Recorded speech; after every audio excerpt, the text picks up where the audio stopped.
Good afternoon, everyone. Today, I invite you to embark on a journey with me, a journey into the heart of one of the most profound yet elusive aspects of human existence: love. What is love? Is it a feeling? Is it a choice?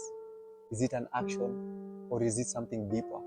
Let's explore it from multiple perspectives: biological, psychological, philosophical, and even spiritual perspective.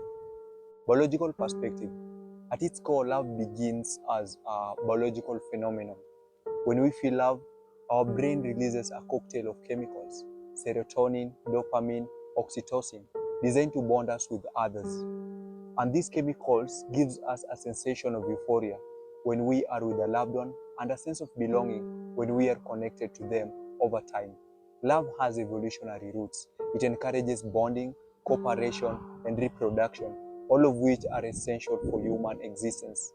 But if love were just chemical, why does it feel so much richer? And this brings us to its psychological and emotional dimension. Psychologists like Robert Sternberg broke love down into three main components: intimacy, passion, and commitment. Intimacy is the closeness and emotional connection we feel. Passion is the fiery romantic attraction, and commitment is the choice we make to maintain love over time.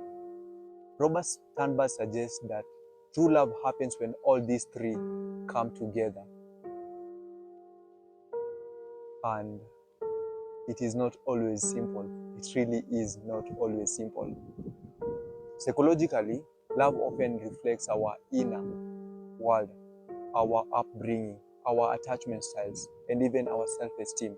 For some, love feels like safety and warmth. For others, it might carry a fear of rejection and loss.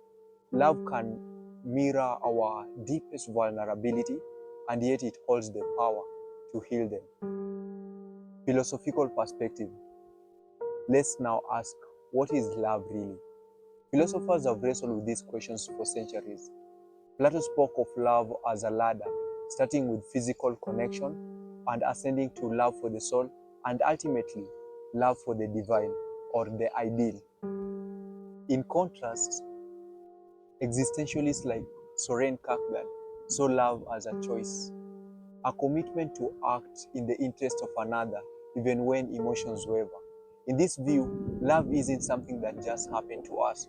It is a practice, an act of will.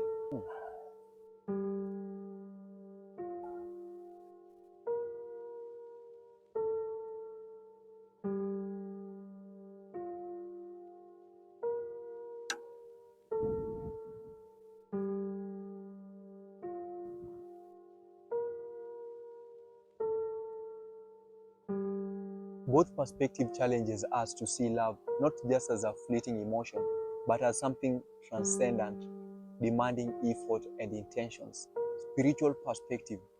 In the spiritual realm, love is often seen as the highest form of connection.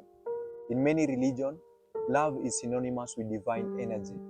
For instance, in Christianity, love is described as selfless, unconditional, agape love. This is a love that sacrifices, a love that gives without expecting anything in return.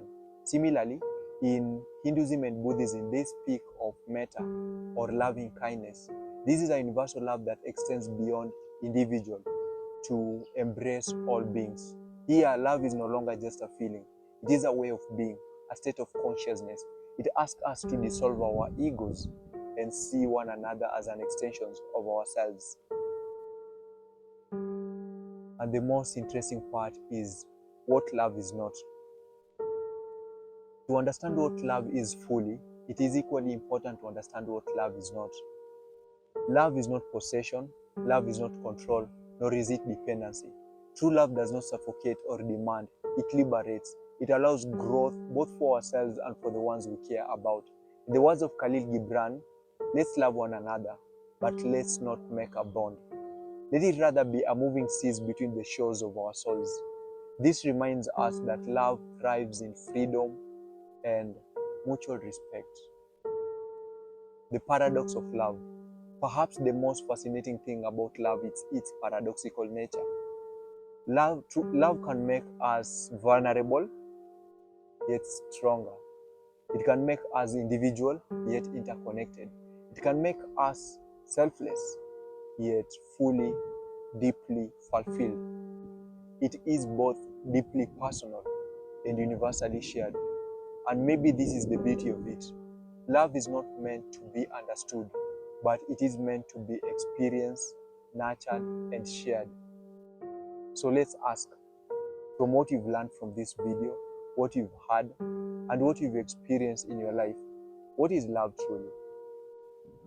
In my understanding, love is a force that defies singular definition. It is biology and chemistry. It is philosophy and spirit. It is a choice and emotion. It is a thread that connects us to one another and to something greater than ourselves. And as we live here today, I encourage you to reflect. How do you define love? And more importantly, how do you give and receive love in your life? Thank you for watching. Appreciated. Thank you.